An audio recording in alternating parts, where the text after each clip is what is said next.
సమయంలో దేవుని యొక్క వాక్యంలో నుండి కొన్ని మాటలు విందాం.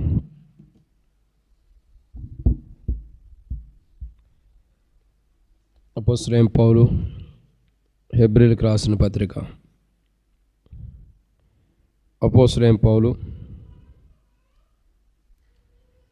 హెబ్రీయులకు రాసినటువంటి పత్రిక 12వ అధ్యాయం 2వ వచనం చివరలో. అపోస్తలుడైన పౌలు హెబ్రీయులకు రాసినటువంటి పత్రిక 2వ అధ్యాయం 12వ అధ్యాయం చివరి వచనం చదువుదాం. అపోస్తలుడైన పౌలు హెబ్రీయులకు రాసిన పత్రిక 12వ అధ్యాయం 2వ వచనం చివరిలో. ఆయన తన ఎదుట ఉంచబడిన ఆనందం కొరకు అవమానం నిర్లక్ష్యపెట్టి సిలువను సహించి దేవుని సింహాసనం యొక్క కుడిపార్శ్వమున ఆసీనుడైన. కాబట్టి దేవుని వాక్యాన్ని చూసినట్టయితే ఆయన సిలువను సహించి, సో యేసు ప్రభువారు సిలువను సహించినటువంటి అనుభవాన్ని మనం ఇక్కడ చూస్తూ వస్తున్నాం. మన ప్రభువైన యేసుక్రీస్తు ప్రభువారు సిలువను సహించాను. సో సిలువ అంటే చాలా అనుభవాలు ఉన్నాయి, కొన్ని విషయాలే చెప్పబడుతూ వచ్చినాయి. ఏంటంటే సిలువను సహించాను అంటే సిలువ అంటే ఏంటి అంటే మొదటి మాట ఏంటి? అవమానమును సహించడం. రెండవ మాట ఏంటి? అపహాస్యమును ఓర్చుకోవటం. మూడవ మాట ఏంటి? తల మీద కొట్టినా తట్టుకోవటం. నాలుగవ మాట ఏంటి? ఉమ్ము వేసినా భరించడం. ఐదవ మాట ఏంటి? కొరడాలతో కొట్టినా ఏమనకపోవటం. ఏడవ మాట ఏంటి? ఆరో మాట ఏంటి? వస్త్రం తీసేశారు. ఏడవ మాట ఏంటి? హింసించారు. ఎన్ని చేసినా యేసు ప్రభువారు నోరు తెరవకోకుండా మౌనాన్ని, ఇవన్నీ జరుగుతున్నా మౌనం వహించడమే సిలువ అంటే. సో వీటన్నిటి అనుభవంలో ప్రభు చేస్తున్న కార్యాలు మనం చూస్తూ వస్తున్నాం. సో ఇప్పుడు చూసేటటువంటి ఒక మాట ఏంటంటే సిలువ. కొన్ని విషయాలు మనం జ్ఞాపకం చేసుకుంటూ వద్దాం, సమయం లేదు కాబట్టి. సిలువ యొక్క అనుభవాల గురించి కొన్ని విషయాలు చూద్దాం. ఆయన ఎవరి కోసం సిలువను సహించాడు అంటే, ఆయన కలువరి శిలువలో సిలువను సహిస్తూ ఆయన పలికిన మాటలేంటో మనకు తెలుసు. సిలువను సహిస్తూ ఏం పలికాడు? తండ్రి వీరేం చేసినా వీరెరుగురు క్షమించండి, అమ్మ ఇదిగో నీ కుమారుడు, ఇంకా సమాప్తమైనది, నా ఆత్మ నీకు అప్పగించుకుంటున్నాను. ఇట్లా 7 విషయాలు మనము సిలువను సహిస్తూ ఆయన పలికినటువంటి మాటలు మనం చూస్తున్నాం. సిలువ మీద ఉంటూ సిలువను సహిస్తూ ఆయన పలికినటువంటి 7 మాటలు మనం వింటూ వస్తున్నాం. సో ఆయన పలికిన మాటలు గొప్పవి. సమాప్తం చేసేసాడు, అన్నిటికీ పాపానికి సమాప్తం చేశాడు, పాపం అంతటి కూడా సమాప్తం చేశాడు. అమ్మా ఇదిగో నీ కుమారుడు అంటే దేవుని బిడ్డలు దేవుని కొరకు పరిశుద్ధులుగా అప్పగించబడుతున్న సన్నివేశం మనకు కనబడుతుంది. ఇంకా చూసినట్టయితే మరొక మాట ఏంటి? వీరేం చేయొచ్చున్నారు వీరు ఎరుగురు అంటే పాప క్షమాపణ. ఇంకా చాలా విషయాలు మనకు కనబడుతుంది. నా ఆత్మ నీకు అప్పగిస్తున్నా. ప్రతి క్రైస్తవుడు తన క్రైస్తవ జీవితాన్ని దేవునికి సమర్పణ చేసుకోవాలన్నది అక్కడ మనకు తెలియపరచబడుతున్నటువంటి సన్నివేశం. సో ఇట్లా మనం దేవుని వాక్యాన్ని చూసుకుంటూ వెళ్తే ప్రియులారా, ఆయన కలువరి శిలువలో చేసిన త్యాగాలు చాలా ఉంటూ వచ్చినాయి. ఆ శిలువలో 7 మాటలనే మనం ధ్యానించుకుంటూ 7 విషయాలనే మనం చూసుకుంటూ వస్తున్నాం. కాబట్టి ఆ 7 మాటలు మనకు తెలిసినవే. కాబట్టి ఆ విషయాలు ఏం చేయొచ్చున్నారో తెలియని స్థితిలో ఉండం. అక్కడే రక్షణ అనుభవంలో తీసుకొచ్చాడు. అక్కడే మన పాపాల నిమిత్తమే మనల్ని క్షమిస్తూ వచ్చాడు. ఆయన సిలువలో బలై మనల్ని దేవునికి అప్పగిస్తూ వచ్చాడు. ఇంకా మన జీవితాన్ని సరిదిద్దుతూ వస్తున్నాడు. సిలువలో ఆయన పలికిన ప్రతి మాట ఒక్కొక్క దానికి ఒక్కొక్క అర్థంగా మార్చబడింది. సరే, ఇప్పుడు విషయాలు ఏంటంటే ఆయన క్షమించాడు, ఆయన తండ్రికి మనల్ని అప్పగించాడు, ఆయన తన రక్తం ద్వారా కడిగేసాడు, వీరేం చేశారు మీరు క్షమించమన్నారు, అన్నీ అయిపోతూ వచ్చినాయి. మనల్ని తండ్రికి పరిశుద్ధాత్ముడికి అప్పచెప్పినటువంటి బాధ్యత కూడా తండ్రి అమ్మ ఇదిగో నీ కుమారుడు, అయ్యా ఇదిగో నీ తల్లి అని అప్పగిస్తున్నాడు. అంటే పరిశుద్ధ మనల్ని అప్పగించాడు. ఈ భూమి మీద మనం నివసిస్తున్నప్పుడు మనం ఎలా కాపాడబడాలో, ఎలా పోషించబడాలో, ఎలా ఆత్మీయంగా ఉండాలనేది ఆ తల్లి బాధ్యత కుమారుడికి ఎలా అప్పచెప్పాడో అదే రీతిలో మనకి పరిశుద్ధాత్ముడికి మనల్ని అప్పచెప్పి ఈ భూమి మీద ఉన్నప్పుడు మనం ఎలా పోషించబడాలో అప్పచెప్పిన వాడుగా ఉన్నాడు. మన ప్రతి పాపాన్ని క్షమించాడు. మన జీవితాన్ని సరిచేస్తూ వచ్చాడు. ఇవి ఆయన సిలువలో పలికినటువంటి అర్థానికి, ఆ మాటలకు అర్థాలు ఉంటూ వచ్చినాయి. ఆ మాటలకి ఏంటండి అర్థం? సో మొదటి మాట ఏంటి? సిలువలో ఆయన పలికిన మొదటి మాట ఏంటి? తెలుసు కదా, తెలుసా లేదా? తండ్రి వీరేం చేస్తున్నారు వీరు ఎరుగురు. కాబట్టి మనం ఏం చేస్తున్నాం అనేది మనకు తెలియనటువంటి అనుభవం. ఎలాంటి జీవితంలో మనం జీవిస్తున్నామో మనకు తెలియని అనుభవంలో ఉన్నప్పుడు మన కొరకు ఆయన కలువరిశిలో భరించాడు.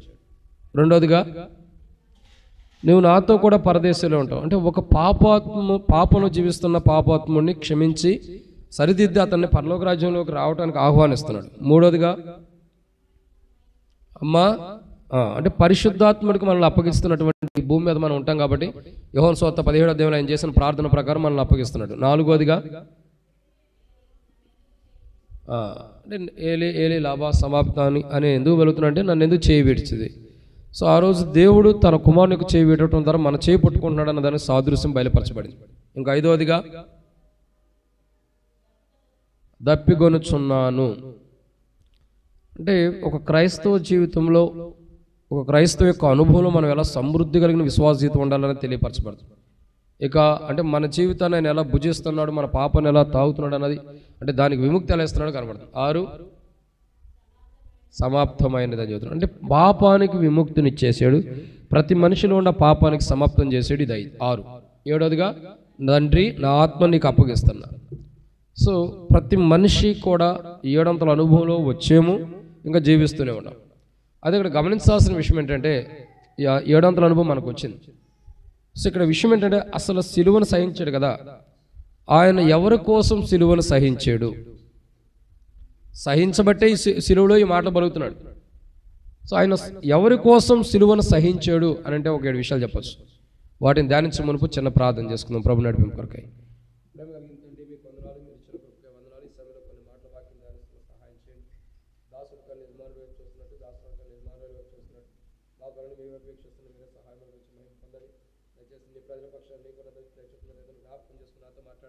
మీరేమైతే నీ ప్రజలతో మాట్లాడాలనుకున్నారో ఆ మాటలు పరలోకం తెరవబడిన ఆకాశం గురించి ఆకాశం విప్పి అడసానంత విస్తారం నీ పరిశుద్ధాత్మను అభిషేకించండి. భౌతికంగా ఆ బలహీనత కలిగిన ప్రభావ నిద్ర అలసటగుండాలపైకి మీరు ముట్టి తాకుతున్న దేవుడు మీ కొందరు ఇంకా పరిపూర్ణమైన విధానంలో నీ ప్రజలతో నీ మాట్లాడాలనుకున్న మాటలు బయలుపరిచి మహిం పొంది నాతో మాట్లాడమని. దేవ నేనైతే నిష్ప్రయోజకమైన వాడిని కింద కూర్చున్న వారికి వాక్యం అందిస్తానికి ఏమాత్రం యోగ్యత లేని వాడిని క్షమించి నీ ఆత్మ నడిపించమని యేసు ప్రభు నామములో ప్రార్థన చేస్తున్నాను తండ్రి. కాబట్టి ఇక్కడ దేవుని వాక్యాన్ని చూసినట్లయితే సమయం అయిపోతుంది, త్వరగా చూద్దాం. ఆయన ఎవరి కోసము సిలువను సహించాడు అని అంటే కొన్ని విషయాలు మనం జ్ఞాపకం చేసుకుంటూ రావచ్చు. సో దాంట్లో మొదటి మాట రండి దేవుని వాక్యాన్ని చూసినట్లయితే యోహాను సువార్త 3వ అధ్యాయం 16 వచనం. యోహాను సువార్త 3:16 కంటత వాక్యం కూడా ఉంటుంది. దేవుడు లోకమును ఎంతో ప్రేమించెను. చాలా ఇక్కడ ఆయన ఎవరి కోసం సిలువను సహించి సిలువలో 7 మాటలు పలుకుతున్నాడంటే, మొట్టమొదటిగా యోహాను సువార్త 3:16 రాయబడుతూ వచ్చింది, దేవుడు లోకమును ఎంతో ప్రేమించాడు. అంటే దేవుడు ఎవరినైతే ప్రేమించాడో, తండ్రి ఎవరినైతే ప్రేమిస్తూ వచ్చాడో, ఆ ప్రేమించబడిన వారు తండ్రి ప్రేమని సమృద్ధిగా పొందడం కొరకే సిలువను సహిస్తున్నాడు. ఒక మాటలో చెప్పాలంటే తండ్రి ద్వారా ఎవరు ప్రేమించబడుతున్నారో వారు తండ్రి ప్రేమను తెలుసుకోవడం కొరకే సిలువను సహిస్తున్నాడు. సో ఆయన సిలువను సహించాడు. సో ఎవరి కోసము సిలువను సహించాడంటే, ఎవరైతే తండ్రి ప్రేమను పొందుకోలేకపోతున్నారు, ఎవరైతే తండ్రి ప్రేమను కనుగొనలేకపోతున్నారు. పాత నిబంధన కాలంలో తండ్రి యొక్క బిరుదులు ఎలా ఉన్నాయి? ఆయన యుద్ధశూరుడైన యెహోవా, బలశూరుడైన యెహోవా, దహించు అగ్నేయి ఉన్నాడు. అంటే ఇలాంటి అనుభవంలో మనం చూస్తూ వస్తాం పాత నిబంధనలో. కానీ కొత్త నిబంధనలో యోహాను సువార్త 3వ అధ్యాయం 16వ వచనంలోకి వచ్చేదానికి అసలు తండ్రి ఎలాంటి వాడో కనపరచబడుతుంది. పాత నిబంధనలో ఆయన ఏం చేస్తున్నాడో కనపడుతుంది. ఆయన యుద్ధశూరుడు, బలశూరుడు, దహించు అగ్నేయి ఉన్నాడు, ఇంకా సైన్యముల అధిపతికి యెహోవా అనే పేర్లు ఉన్నాయి. కానీ కొత్త నిబంధనకు వచ్చేదానికి పాత నిబంధన ఆయన చేసేవి కనపడుతున్నాయి, కొత్త నిబంధన ఆయన ఎలాంటి వాడు చూపిస్తున్నాడు కుమారుడు. అందుకంటే యోహాను సువార్త 3:16 దేవుడు లోకమును ఎంతో ప్రేమించాను అంటే తండ్రి ఎంతగానో మనం ప్రేమించాడు. ఎవరైతే తండ్రి ద్వారా ప్రేమించబడుతున్నారో ఆ తండ్రి ద్వారా ప్రేమించబడే వ్యక్తులు దేవుని రాజ్యాన్ని కోల్పోకూడదు, తండ్రి రాజ్యాన్ని కోల్పోకూడదని ఆ తండ్రి ద్వారా ప్రేమించబడుతున్న వారి కొరకు సిలువను సహించాడు. వారు తండ్రి ద్వారా ప్రేమించబడుతున్నారు, ఆ తండ్రి ప్రేమ ఎలాంటిదో మానవులకి తెలియపరచడానికి, ఆ తండ్రి ప్రేమలో మానవుల్ని ఉంచడం కొరకై, ఆ తండ్రి ప్రేమలో మానవుల్ని నిమగ్నం చేయడం కొరకై, ఆ తండ్రి ప్రేమలో మానవుల్ని తీసుకురావడం కొరకై ఆయన సిలువను సహించాడు. సో ఎవరి కోసం సిలువను సహించాడంటే, ఎవరైతే తండ్రి ద్వారా ప్రేమించబడుతున్న తండ్రి ప్రేమను ఇంకా తెలుసుకోలేని స్థితిలో ఉంటారో వారి కొరకు. అసలు తండ్రి ప్రేమ ఎక్కడ ఉంది, ఎలా కనబడుతుంది అని అంటే, తండ్రి ప్రేమల గురించి మనోళ్ళు చెప్పే మాట ఏంటంటే ఇర్మియా గ్రంథం 31:3 చెబుతారు. శాశ్వతమైన ప్రేమతో నేను ప్రేమించున్నాను కనుక విడవకు నీ ఎడలా, అది ఆ ప్రేమను పట్టుకుంటారు. అది అక్కడ పట్టుకోవద్దు అని అంటలేదు సుమి. అస్సలైన ప్రేమ ఎక్కడ కనబడుతుందంటే అపోస్తలుడైన పౌలు రోమీయులకు రాసిన పత్రిక 8:30-31 వచనాల్లో చెప్తూ వస్తాడు పౌలు, ఇట్లుండగా ఏమందుము దేవుడు మన పక్షమున ఉండగా మనకు విరోధేవుడు, తన సొంత కుమారుడు మన కొరకే ఇవ్వటానికి వెనక్కి తిరిగి ఆలోచించిన దేవుడు ఆయనతో పాటు సమస్తం ఎందుకు ఇవ్వడు? అది తండ్రి ప్రేమ అంటే. ఆయన కుమారుని మనకి ఇవ్వడానికి ఇష్టపడుతున్నాడు. మనం ఎలాంటి వాళ్ళమి? ఎఫెసీయులకు రాసిన పత్రిక 2:1 వచనం, పాపముల చేత అపరాధముల చేత చచ్చిన వాళ్ళమై ఉండగా, మన జీవితం చనిపోయిన స్థితిలో పాపాలను బట్టి చనిపోయిన వారు ఉన్నాం, అపరాధములను బట్టి చనిపోయిన వారు ఉన్నాం, ఇంకా దౌర్భాగ్యమైనటువంటి ఈ దుష్టత్వాన్ని ఈ లోకాన్ని బట్టి మనం చెడిపోయిన వారు ఉన్నాం, పాపంలో పడిపోయి చచ్చిన వారు ఉన్నాం. అయినప్పటికీ దేవుడు చచ్చిన స్థితిలో ఉన్న మన పైన తన ప్రేమను కనపరిచి, ఆయన ఎలాంటి ప్రేమ అయితే పాప చేత అపరాధులతో చచ్చిన వారు ఉంటారు వారిపై ఎలాంటి ప్రేమనైతే కనపరుస్తున్నాడు, ఆ ప్రేమను తన కుమారుడు ద్వారా మనకు తెలియపరుస్తూ వచ్చాడు. ఆ ప్రేమ ఎంతంటే, ఆ ప్రేమ ఎలాంటిదంటే తన కుమారుడు మన కొరకు ఇవ్వటానికి కూడా వెనక్కి తిరిగి ఆలోచించట్లా. అంటే మనల్ని ఎంతగా ప్రేమించాడంటే తన సొంత కుమారుని మన కొరకే పోగొట్టుకోవడానికి ఇష్టపడినంత ప్రేమ. ఈ గొప్ప ప్రేమను మనకి తెలియపరుస్తున్నాడు యేసు ప్రభువు తన సిలువ కార్యము ద్వారా. అందుకే అంటాడు, యెరూషలేము కుమార్తెలారా నా వైపు చూచి ఏడవకుడి, మీకోసం మీ పిల్లల కోసము ఏడువుడి. ఎందుకంటే అక్కడ ప్రేమ కనపడుతుంది. నేను దేవుని కుమారుణ్ణి, నా కొరకు మీరు ఏడవసరలా, మీరు మీ పాపంలో ఉండారు, అపరాధంలో ఉండారు, అక్కడ మీ కొరకు మీరు ఏడవండి, మీ పిల్లల కొరకు ఏడవండి. ఎందుకంటే దేవుడు మిమ్మల్ని ప్రేమిస్తున్నాడు, అది గుర్తెరగాలి. సో మొదటి మాట, ఆయన ఎవరి కోసం సిలువను సహించాడంటే, ఎవరినైతే తండ్రి ప్రేమించాడో, దేవుడు లోకమును ఎంతో ప్రేమించాడంటే తండ్రి లోకాన్ని ఎవరినైతే ప్రేమించాడో, లోకంలో ఉన్న ప్రజలు ఎవరినైతే ప్రేమించాడో, దేవుడు లోకాన్ని ఎంతో ప్రేమించాను అంటే ఆ లోకం ఎవరంటే మనమే. మనల్ని దేవుడు ప్రేమించిన వాడు ఉన్నాడు, మనం దేవుని ప్రేమను పొందుకోలేకపోతున్నాం. సో ఎవరినైతే తండ్రి ప్రేమించాడో వారి కొరకు సిలువను సహించి ఆ తండ్రి ప్రేమను వారిలో పంచి వారికి ఇచ్చి తిరిగి ఆయన పరమును కొనిపోయిన వాడు ఉన్నాడు. తండ్రి దగ్గర మనం వెళ్ళిపోయిన వాడు ఉన్నాడు. ఆరోహణమై ఆయన తండ్రి దగ్గర కొనిపోబట్టడానికి కారణం ఏంటంటే సిలువను సహించాడు. ఆ సిలువను ఎవరి కోసం అంటే, ఎవరైతే తండ్రి ప్రేమను పొందుకోలేకపోతున్నారో, తండ్రి ప్రేమిస్తున్నా ఆ తండ్రి ప్రేమను తెలుసుకోలేని వారికి ఆ తండ్రి ప్రేమను ఇవ్వటం కొరకై తండ్రి ఎవరిని ప్రేమించాడో వారి కొరకు సిలువను సహించాడు ఆయన. ఒక్కొక్కసారి మనం అజ్ఞానంలో ఉంటాం. ఏంటి అజ్ఞానం ఏంటంటే, మనకి భౌతికంగా తల్లిదండ్రులుగా ఉండేవారు మనల్ని ఎంత ప్రేమించినా మనకు అది తెలియదు. మనకు భౌతికంగా తల్లిదండ్రులుగా ఉండేవారు ఎంత ప్రేమించినా మనకు వారి ప్రేమ తెలియదు. చూడండి, మనకి ఎప్పుడు వారి ప్రేమ తెలిసిద్దని అనుకుంటామంటే, మన బైక్ అడిగినప్పుడు బైక్ ఇస్తే, ఇంకా ఆ కొరుకుపోయిన ఫోన్లో ఒకటి ఉంటే, కొరికేసిన ఫోన్లు, ఏం ఫోన్లు అన్నాయి, యాపిల్ ఫోన్లు, అలాంటి ఫోన్ మనం అడిగినప్పుడు వాళ్ళు ఖచ్చితంగా బాధపడకుండా అప్పో సొప్పో చేసి మనకి ఇచ్చినప్పుడు, నన్ను మా డాడీ ప్రేమించాడు కాబట్టి నాకు ఫోన్ ఇచ్చాడు, మా డాడీ ప్రేమించాడు కాబట్టి బైక్ ఇచ్చాడు, ఈ ఫోన్ ఇచ్చాడు, నువ్వేమో పాపంలో పడుతున్నావు, ఆ బైక్ ఇచ్చాడు, యాక్సిడెంట్ అయి చేస్తున్నావు, ఆ బైక్ ఇవ్వకపోతేనే చేస్తానంటాడు. మన ఈ మధ్య తూర్పుగోదావరి జిల్లాలో ఒక సంఘటన జరిగింది. ఒక పిల్లవాడు ఏంటంటే తండ్రిని వేధిస్తున్నాడంట. ఏమని తల్లిదండ్రులని వేధిస్తున్నాడు? నువ్వు బైక్ ఇస్తారా చావమంటారు, బైక్ ఇస్తారా చావమంటారు, బైక్ ఇప్పిస్తారా చావమంటారా, నువ్వు చావటం దేనికి అని చెప్పి బైక్ ఇప్పించారు. అది ఎంత బైకు? 2.5 లక్షలు అంట. ఈ బైక్ కొన్న తర్వాత ఏమైంది? వీడు కొన్న 2వ రోజు యాక్సిడెంట్ చచ్చాడు. ఇప్పుడు ఏమనుకుంటున్నాడు? బైక్ ఇస్తేనే ప్రాణం ప్రమాదం ఉందని తండ్రి ఆపితే, వద్దురనైనా నీ స్టేజ్ కదని ఆపితే, నా తండ్రికి నేనంటే ఇష్టం లేదు, బైక్ ఇప్పిస్తే, ఇదే నా ప్రేమ అంటే? ప్రేమ అంటే మనకు కావాల్సింది ఇస్తేనే అదే ప్రేమ అంటే కాదు. నీ కొరకు ఆయన ఎంత క్రయధనం చెల్లించాడు, నీ కొరకు ఆయన ఎంత సమర్పణ చేస్తున్నాడు, నీ కొరకు ఆయన ఎంతగా క్రయం చెల్లిస్తున్నాడు, అది ఇంపార్టెంట్. అదే ప్రేమ అంటే. మనకు అడిగింది ఇస్తున్నాడంటే అది ప్రేమ అనుకోవడం కాదు. నిజమైన ప్రేమ ఏంటంటే, ఆయన నీ కొరకు ఎంత క్రయధనం చెల్లిస్తున్నాడు. ఎంత క్రైదనం చెల్లించాడంటే తన కుమారుణ్ణి నీ కొరకు బలిగా ఇవ్వడానికి ఇష్టపడ్డాడంటే అది కదా క్రైదనం అంటే. ఆ దాంట్లోనే ప్రేమ ఉంది. నిన్ను ప్రేమించబట్టి నువ్వు పాపంలో ఉన్నావు కాబట్టి, నేను పాపంలో ఉన్నావు కాబట్టి, మనం చనిపోతే నరకానికి వెళ్తాం కాబట్టి దేవుని కుమారుడు ఈ లోకానికి వచ్చి మనకు బదులుగా శిక్షణ అనిపిస్తున్నాడు సిలువలు అంటే అది ప్రేమ. ఆ సిలువలో తన కుమారుడు చేయి విడిచిపెట్టి మన చేతిని పట్టుకున్నాడంటే అది తండ్రి ప్రేమ. బైక్ ఇస్తేనో చాలా మంది ప్రార్థన చేస్తారు, సంఘ ప్రార్థనకు ఉపవాస ప్రార్థన మందిరానికి వచ్చి, ప్రభా నా పిల్లలకి ఇంకా పెళ్ళి అవ్వలేదు ప్రభా, ఎప్పుడు పెళ్లి చేస్తా, నువ్వు నీకు నిజంగా నా మీద ప్రేమ ఉంటే నా పిల్లలు పెళ్ళి అయిపోయింది. ఇదే నీ మీద ప్రేమ ఉందో లేదన్నది ఆయన నీ పిల్లలు పెళ్లి చేస్తే రుజువు అయినట్టు. ఇది కాదు ప్రేమ అంటే. మనం చూసుకునే ప్రేమ ఇది కాదు. ఆ కుమారుడి ద్వారా మనం పాపాలను బట్టి చావాల్సిన మన కొరకు మనకు బదులుగా కుమారుని ఎలా బలయ్యేటట్టు చేసాడు, అందులో ప్రేమ ఉంది. ప్రజలు ఆ ప్రేమను తెలుసుకోలేకపోతున్నారు, ఆ ప్రేమలో కనుగొనలేకపోతున్నారు. దేవుడు మనల్ని ప్రేమించిన విధానం చూడగా తన కుమారుడిని మన కొరకు పోగొట్టుకోవడానికి కూడా ఇష్టపడ్డాడు. సజీవుల భూమిలో నుండి అతను కొట్టివేయబడెను. యెషయా గ్రంథం రాయబడుతూ వచ్చింది 53వ అధ్యాయం. సజీవుల భూమిలో నుండి అతను కొట్టివేయబడును. ఎవరు ఇతను కొట్టివేయబడిన వాడు ఎలా ఉన్నాడంటే యెషయా గ్రంథం 53వ అధ్యాయం 2వ వచనం రాయబడుతూ వచ్చింది, అతను లేత మొక్క వలె పెరిగెను. ఎలా ఉన్నాడండి? లేత మొక్క వలె పెరిగిన వాడు, సున్నితమైన వాడు.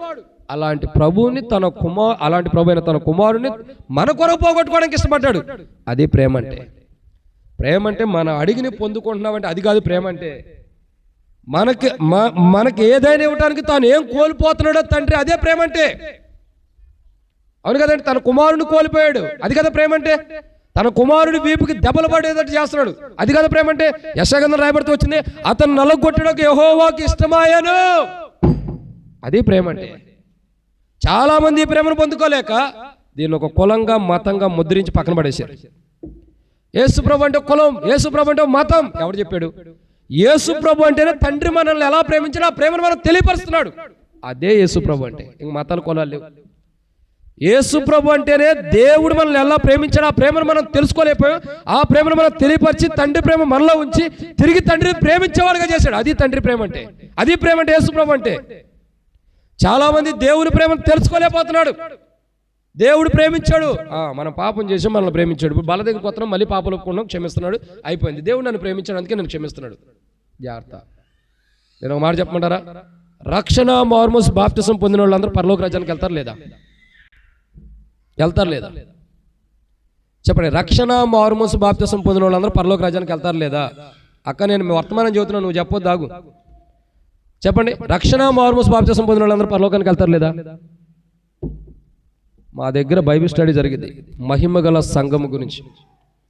6 సంవత్సరాల సబ్జెక్ట్ అది. తర్వాత సంఘం ఎత్తబడే దాని గురించి ఎప్పటికీ దరిదాపు 2 సంవత్సరాల నుంచి ధ్యానిస్తున్నాం. ప్రకటన గ్రంథం 4వ అధ్యాయం మొదటి వచనం, ఒక్క వచనం ఇంకా 4 సంవత్సరాలు పట్టింది. సారీ, 2 సంవత్సరాల దాకా పట్టింది. ఒక్క వచనమే. సంఘం ఎత్తబడుతుంది, ఎవరు ఎత్తబడుతున్నారు, ఎప్పుడు ఎత్తబడుతుంది, ఎలా ఎత్తబడుతున్నారు, అది అంత రాకడ గురించి నేను ఎక్కువ చదువుతా వర్తమానం. ఈరోజు గుడ్ ఫ్రైడే వచ్చింది కాబట్టి చెప్పాల్సి వస్తుంది. అర్థమవుతుందండి. సంఘం ఎలా ఎత్తబడుతుంది మీకు ఇంకా తెలియాలంటే మహిమదాస్ జిఎస్ ఎబ్రోన్ అని కొట్టండి, యూట్యూబ్ ఛానల్లో ఉంటుంది మీకు అన్నీ కూడా. మహిమదాస్ జిఎస్ ఎబ్రోన్ అని కొడితే దాంట్లో సంఘమును గురించి దాదాపు చాలా వర్తమానాలు ఉంటాయి. ఒక జీవం కలిగిన వారు ఎత్తబడతారన్నది ఇప్పటికి 20 వారాల నుంచి ధ్యానిస్తున్నాను. నేను ఎందుకు చెబుతున్నానంటే ప్రతిదీ మనకు ఇంపార్టెంట్, ప్రతిదీ మనకు అవసరం. తండ్రి ప్రేమ ఇంపార్టెంట్. ఆ తండ్రి ప్రేమ మనకు కావాలి. అది కావాలంటే యేసు ప్రభు ద్వారానే. యేసు ప్రభువా, నేను పాపిని, నా పాపాలు క్షమించి తండ్రి నన్ను ఎలా ప్రేమించాడు ఆ ప్రేమను ఇప్పటి వరకు నేను పొందలేకపోయినా ఆ ప్రేమను నాకు కనపరిచావు. ఆ ప్రేమలో నేను నిమగ్నమై ఆ ప్రేమ కలిగాక తండ్రిని ప్రేమించినట్లు తండ్రి ప్రేమ నాలో ఉంచు ప్రభువా. దేవుడు లోకాన్ని ఎంతో ప్రేమించాడు, ఆ ప్రేమను మనకు కనపరచడానికి యేసు ప్రభు సిలువలో సహిస్తున్నాడు. సిలువలో ఎందుకు ఆయన సిలువను సహించాడంటే తండ్రి మనల్ని ఎలా ప్రేమించాడు, తండ్రి ద్వారా మనం ప్రేమించబడ్డాం కాబట్టి మన కొరకై ఆయన సిలువను సహించాడు. తండ్రి ద్వారా ప్రేమించబడ్డామన్న ఒక్కదాని కొరకు. రెండోదిగా ఆయన సిలువలో దేనికోసం సహించాడు, సిలువను ఎందుకు సహించాడంటే ఒకటి, తండ్రి ద్వారా ప్రేమించిన వారి కొరకు వారు నష్టపోకూడదు, వారు నరకానికి వెళ్ళకూడదని, తండ్రి ద్వారా ప్రేమించబడిన వారు తండ్రి దగ్గరే ఉండాలని వారి కొరకు సిలువను సహించాడు. రెండోదిగా చూసినట్టయితే రండి దేవుని వాక్యం చూద్దాం. మత్తయి సువార్త 5వ అధ్యాయం 44వ వచనం. మత్తయి సువార్త 5వ అధ్యాయం 44వ వచనం.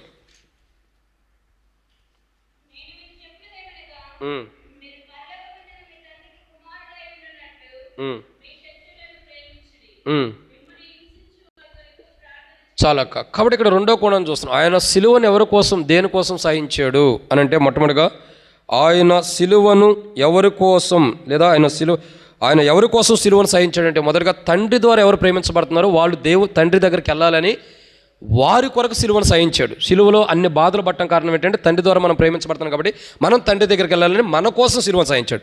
రెండోదిగా చూస్తున్నట్టయితే ఇక్కడ రాయబడుతున్న మాట ఏమన్నా, నేను మీతో చెప్పినది ఏమనగా మీరు పరలోకమందున మీ తండ్రి కుమారులై ఉండునట్లు. సో ఇక్కడ మనం రెండో కోణాన్ని మనం చూస్తున్నాం. ఏంటంటే పరలోకమందున్న తండ్రికి కుమారులు ఎవరైతే చేయబడుతున్నారో వారి కొరకు సిలువను సహించాడు. ఎవరి కొరకండి? పరలోకమందున్న తండ్రికి కుమారులుగా ఎవరైతే భూమి మీద చేయబడ్డారో వారి కొరకు. సో వారి కొరకు ఎందుకు సహించాడంటే వీళ్ళు పరలోకంలో కూడా తండ్రి కుమారులుగా ఉండాలి. అందుకే యేసుప్రభు అంటాడు, జయించువాడు నాతో పాటు నా సింహాసనం మీద కూర్చుంటాడు అంటున్నాడు. అంటే అర్థమేంటి? యేసుప్రభు సింహాసనం మీద కూర్చున్నామంటే యేసుప్రభు ఎవరు? తండ్రికి ఏమవుతాడు? ఆయన కుమారుడు. ఆయనతో పాటు కూర్చున్నామంటే మనం ఏమవుతాం? తండ్రి కుమారులుగా. అందుకని ఆయన నేను మిమ్మల్ని దాసులని పిలవక సహోదరులని పిలుస్తాను, స్నేహితులని పిలుస్తాను అంటున్నాడు. అంటే ఇక్కడ అర్థం ఏంటండి?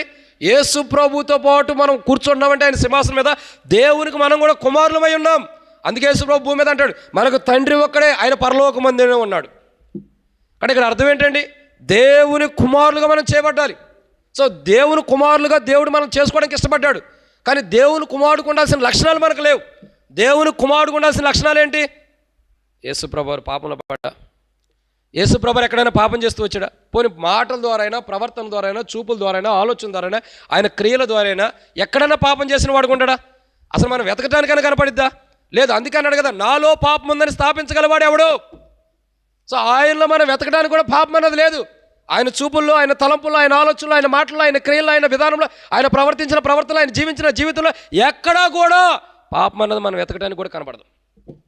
అంటే దీని బట్టి అర్థమైందండి, దేవుని కుమారులు అంటే యేసు ప్రభు లాగా ఉండాలి. సో మనం దేవుని కుమారుల వల్లే ఉన్నామా? లేము. కానీ దేవుడు ఎలాంటి వాడు అంటే జగత్పునాథి వేయబడక మునిపే మనల్ని క్రీస్తు యేసులో ఏర్పరచుకున్నాడు. ఎలా ఏర్పరచుకున్నాడంటే మనల్ని దేవుని కుమారులుగా ఏర్పరచుకున్నాడు. సో ఇప్పుడు దేవుని కుమారులమైన మనం నరకానికి పోతే దేవునికి అవమానం. సో మనం నరకానికి వెళ్తే దేవుని నామానికి అవమానకరం కాబట్టి మనల్ని రక్షించడం కొరకే తన కుమారుని లోకాన్ని పంపి దేవుని కుమారులుగా మనం దేవుని కుమారులమని మనం తెలియపరచడం కొరకై ఆ కుమారుడి లోకానికి వచ్చి సిలువను సహించాడు. ఇప్పుడు ఆ సిలువను సహించడం ద్వారా, ఆ కుమారుని యొక్క రక్తం ద్వారా కడగబట్టడం ద్వారా ఇప్పుడు మనం కూడా ఏం చేయబడుతున్నాం? దేవుని కుమారులుగా చేయబడుతున్నాం. దేవుని కుమారులుగా చేయబడుతున్నాం. ఎవరైతే దేవుని కుమారులుగా ఉంటూ వచ్చినారో, ఎవరైతే దేవుని కుమారులుగా చేయబడుతున్నారో, ఎవరినైతే దేవుడు తన కుమారులుగా ఎన్నుకుంటూ వచ్చాడో వారి కొరకు సిలువను సహించాడు. ఈరోజు మనం దేవుని కుమారులుగా చేయబడ్డాం. కారణం ఆయన సిలువను సహించడం. జగత్పునాది వేయబడక మునిపే దేవుడు క్రీస్తు యేసులో దేవుని కుమారులుగా మనం చేసుకున్నాడు. ఆ దేవుని కుమారులుగా ఉండాల్సిన లక్షణాలు ఈ లోకంలో ఉండడం మనకి లేవు. సో కానీ దేవుడైతే క్రీస్తు యేసులో మనం చేసుకున్నాడు. కానీ ఆ దేవుని కుమారుడికి ఉండాల్సిన లక్షణాలను ఇవ్వడం కొరకై ఆయన సిలువను సహించి మనల్ని తన రక్తం ద్వారా కడిగి ఇప్పుడు మనల్ని దేవుని కుమారులుగా చేస్తూ వచ్చాడు. అందుకే ఇప్పుడు మనం అబ్బా తండ్రి అని మొరపెట్టుకుంటున్నాం. అబ్బా అంటే ఏంటి? నాన్న అని అర్థం. తండ్రి అంటే అర్థం ఏంటి? నాన్ననే అర్థం. రెండు ఒకటే కదా. అబ్బా తండ్రి అంటే అర్థం ఏంటి? రెండు ఒకటే మీనింగ్. రెండిటికి ఆన్సర్ ఏంటంటే ఫాదర్. అంతటికి కంప్లీట్గా దాని అర్థం ఏంటంటే తండ్రి అనే అర్థం. అబ్బా తండ్రి అంటే మనకు నాన్న అంటే తండ్రి అనే అర్థం. సో ఇక్కడ గమనించాల్సిన కోణం ఏంటంటే ఆయన మన కొరకై కలువరి సిలువను సహించాడు. ఎందుకు? మనం దేవుని కుమారులుగా ఉండాలి. లెక్క అయితే జగత్పునాది వేయబడకుండా క్రీస్తు యేసులో దేవుడు మనల్ని అలా ఏర్పరచుకున్నాడు. కానీ మనం అలా లేం. మనల్ని దేవుని కుమారులుగా చేయడానికి ఆ సిలువను సహించాడు. ఆ సిలువను ఆయన సహించడం ద్వారా మనకు దేవుని ప్రేమ, తండ్రి ప్రేమ ఎలాంటి తెలియపరచబడుతుంది. తండ్రి ప్రేమ కలిగి ఉంటున్నాం. ఆయన కలువరి సిలువలో సహించడం ద్వారా దేవుని కుమారులుగా మనం చేయబడుతున్నాం. దేవుని కుమారుడికి ఉండాల్సిన లక్షణాలు మనకు ఉంటున్నాయి. ఇది రెండు. మూడో విషయాన్ని చూసినట్లయితే రండి, దేవుని వాక్యాన్ని చూసినట్లయితే మత్తయి సువార్త 10వ అధ్యాయం 31వ వచనం. మత్తయి సువార్త 10వ అధ్యాయం 31వ వచనం.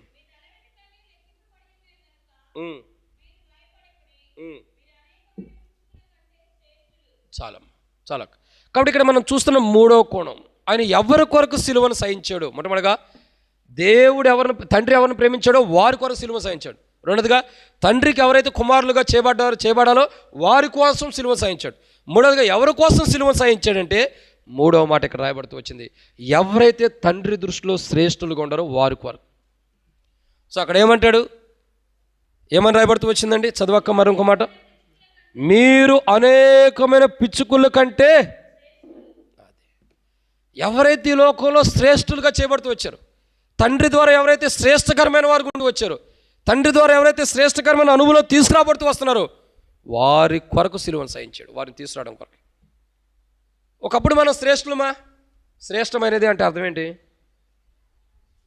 మంచిది, ఇంకా బాగున్నది, ఇంకా చూడముచ్చటగా ఉన్నది, ఇంకా చక్కగా ఉన్నది, అంతే కదండి. శ్రేష్టకరమైందంటే ఈ అనుభవాలు వస్తాయి. శ్రేష్టకరమైందంటే ఇంకా అర్థం ఏంటి? ఉన్న వాటన్నిటికంటే కూడా చాలా మంచిదని అర్థం. సో మనం ఇప్పుడు మంచివాళ్ళం ఉంటాం, భూమి మీద ఉండే వాళ్ళకంటే చాలా మంచిగా ఉంటామా?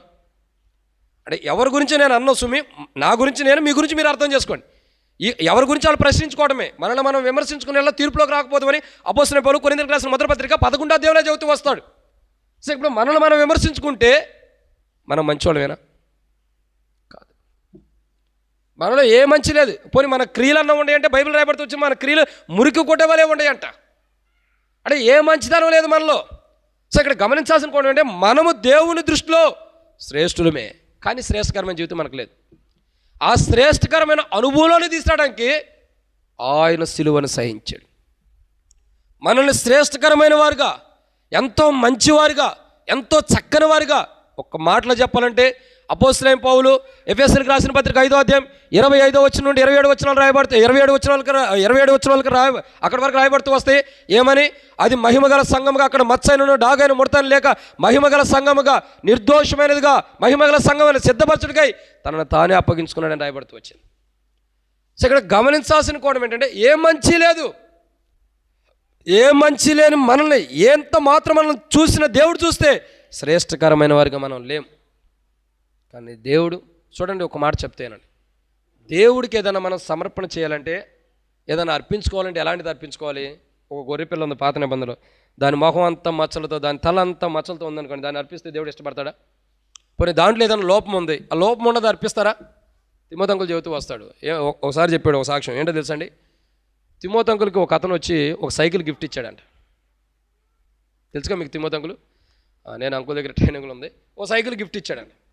సైకిల్ గిఫ్ట్ ఇస్తే, అరే ఎందుకు, నాకు బండి ఉందయ్యా వదిలే అది ఇదంటే, కాదు అంకుల్ ఇది మీ కొరకు తీసుకొచ్చాను, సైకిల్ తీసుకోండి అని సైకిల్ గిఫ్ట్ ఇచ్చాడంట. సో ఆ సైకిల్ బాగు చేయడానికి వెళ్తే దానికి 2 రిమ్ములు వేయాలి, కొత్త.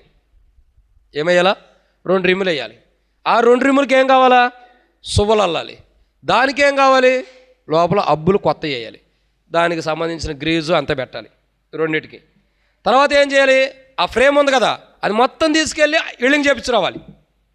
ఇంకేం చేయాలా? అది పట్టుకునే హ్యాండిల్ ఉంటుంది కదా, అది ఇరిగిపోతే దాన్ని 4 మొక్కలు అయితే దాన్ని సరిగ్గా ఎల్లింగ్ చేయాలా, లేదంటే కొత్తది వేయాలి. ఆ వెనకాల క్యారేజీ ఉంటుంది కూర్చునేది, అది సరిగ్గా లేదు, దాన్ని తీసేసి కొత్తది వేసాడు. ఇప్పుడు దీన్ని బట్టి అర్థం కావాల్సింది ఏంటి? వీటన్నిటికంటే అంకుల్ కొత్తది కొనుక్కుంటే సరిపోయింది. ఆయన తీసుకొచ్చింది దేనికో తెలుసా? బయట పడేసే కంటే సేవకుడికి ఇటు మంచిది. ఇప్పుడు బయట వేస్ట్గా పడేసేవకంటే కాటాకి వేస్తే ఏదో 10-20 రూపాయలు వస్తాయి, సేవకుడికి ఇస్తే బహుమానం వచ్చింది. ఏది? 2 రిమ్ములు పోయిన సైకిలు, హ్యాండిల్ పోయిన సైకిలు, ఇంకా ఆ ప్రేమ మొత్తం అతుకులు పెట్టడానికి ఉపయోగపడే సైకిలు, వెనకాల క్యారేజ్ కొత్త తీసుకునే సైకిలు, ఆ సీటు కూడా సరిగ్గా లేదంటే అది కూడా కొత్త తీసుకున్నారు. అంటే చూడండి, మన దృష్టి అంటే మనం దేవుని దగ్గర తీసుకెళ్లేదే శ్రేష్టకరమైనదిగా లేనప్పుడు మన బుద్ధే మన ప్రవర్తనలో కనపడిపోయింది, మనం శ్రేష్టకరమైన వారు ఉండామా లేదన్నది. సో అలా లేనప్పుడు ఏం జరుగుతుంది? మరి అప్పుడు అలా లేనప్పుడు మనం శ్రేష్టకరమైన వారికి లేం కాబట్టి, కానీ దేవుని దృష్టిలో మనం శ్రేష్ఠులు. అందుకే దేవుడు అన్నాడు, మీరు అనేకమైన పిచ్చుకుల కంటే శ్రేష్ఠులు. మనం శ్రేష్ఠులం కాబట్టి అవి ఏం తిందామా ఏం తాగుదామా అని ఆలోచిస్తున్నాయా? అయినా వాటిని పోషిస్తున్న దేవుడు మనల్ని పోషించలేదా? మనం శ్రేష్ఠులం కాబట్టి మనల్ని పోషిస్తుంది. మన కరువు రాకుండా, బాధ రాకుండా, దుఃఖం రాకుండా మనల్ని ఎప్పటికప్పుడు కాపాడుతూ మనం పోషిస్తున్నాడా లేదా? మన శరీరాన్ని పోషిస్తున్నాడు, మన దేహాన్ని పోషిస్తున్నాడు, మన ఆత్మను కూడా పోషిస్తూ వస్తున్నాడు. మనం శ్రేష్ఠులం కాబట్టి మనల్ని పోషిస్తుంది. మరి ఎంతగా పోషిస్తున్న దేవుణ్ణి మానవుడు తెలుసుకోవాలా? సో మానవుణ్ణి శ్రేష్టకరమైన రీతిలో తీసుకురావడం కొరకై, చచ్చిన స్థితిలో ఉన్న మానవుణ్ణి ఒక శ్రేష్టకరమైన వాడిగా, మంచివాడిగా సిద్ధపరచడం కొరకై ప్రభు ఇష్టపడుతున్నాడు. చచ్చినవాడు అన్నదానికి ఒక మాట చెప్పి నేను ముగిస్తా. ఇప్పుడు లాజర్కి 2 సహోదరులు ఉన్నారు. వారి పేర్లేంటి? బాగా గుర్తుండేది అక్క, అట్టగా పెట్టుకోండి. మార్తా, మరియా. లాజర్కి 2 సహోదరులు. వారిలో ఒక ఆమె యేసుప్రభు వాళ్ళ దగ్గరికి వచ్చినప్పుడు ఏమంటుంది?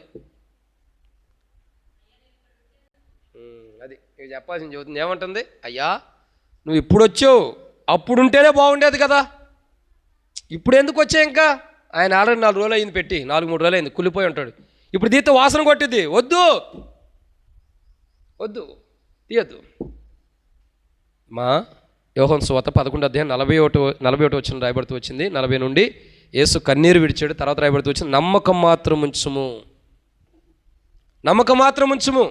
ఇప్పుడు సమాధిలో ఉండవారి దగ్గరికి వెళ్ళి లాజరు బయటికి రమ్మనగానే లాజరు ఎలా వచ్చాడు? దెయ్యమై వచ్చాడా, మనిషిలాగా వచ్చాడా? అంటే అర్థం ఏంటి? చచ్చిన స్థితిలో ఉన్నవాడిని మహిమ కలిగే వాడిగా, శ్రేష్టకరమైన వాడిగా ప్రభు సిద్ధపరచడానికి లోకానికి ఆయన వచ్చింది. అందుకే కలువరి శిలువను భరించింది.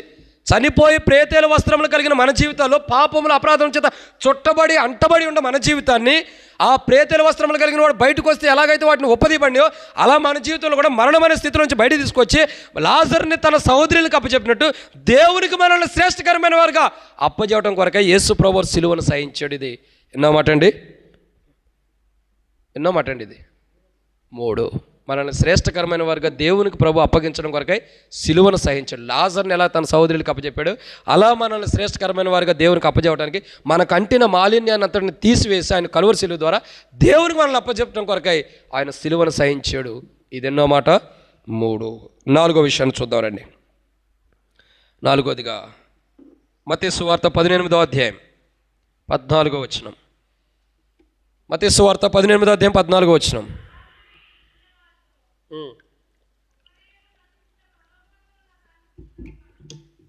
చాలు అక్క. కాబట్టి ఇక్కడ రాయబడి అన్నమాట, ఒక్కరైనను నశించుట నా పరలోకమందున్న తండ్రి చిత్తము కాదు. సో ఆయన సిలువను సహించాడు. సిలువను సహించే సిలువలో మాటలు పలుకుతున్నాడు. వీరేం చేస్తున్నారు వీరు ఎరుగురు. అమ్మా ఇదిగో నీ కుమారుడు, అమ్మా అయ్యా ఇదిగో నీ తల్లి, సమాప్తమైనది, నా ఆత్మను అప్పగించుచున్నాను, దప్పిగోరుచున్నాను. ఈ మాటలన్నిటికీ కారణం ఏంటంటే సిలువను సహిస్తున్నాడు. ఆ సిలువను ఎవరి కోసం సహించాడంటే, ఎవరి కోసం? ఆ మాటలు పలుకుతూనే సిలువను సహించాడు. ఎవరి కోసం? ఎవరినైతే తండ్రి ప్రేమించాడో వారి కోసం. ఎవరైతే తండ్రి కుమారులుగా ఉండడానికి అర్హతను కోల్పోయారో వారు తండ్రి కుమారులుగా చేయటం కొరకు, వారిని తండ్రి కుమారులుగా చేయటం. ఇంకా ఎవరైతే శ్రేష్ఠులుగా ఈ లోకంలో ఉండకోకుండా పాపం చేత అపరాధం చేత చుట్టబడి ఉంటారో, చచ్చిన స్థితిలో ఉంటారో వారిని బ్రతికించి శ్రేష్ఠులుగా చేయటం కొరకై ఆయన సిలువను సహించాడు. శ్రేష్ఠులుగా చేసి తండ్రికి అప్పచెప్పాలంటే మనల్ని మంచివారుగా చేసి తండ్రికి అప్పచెప్పాలి, మచ్చడాగు ముడత లేని వారికి చేసి. ఇక 4వదిగా చూసినట్టయితే ఏమని అయిపడుతుంది అక్క? మళ్ళీ చదవండి.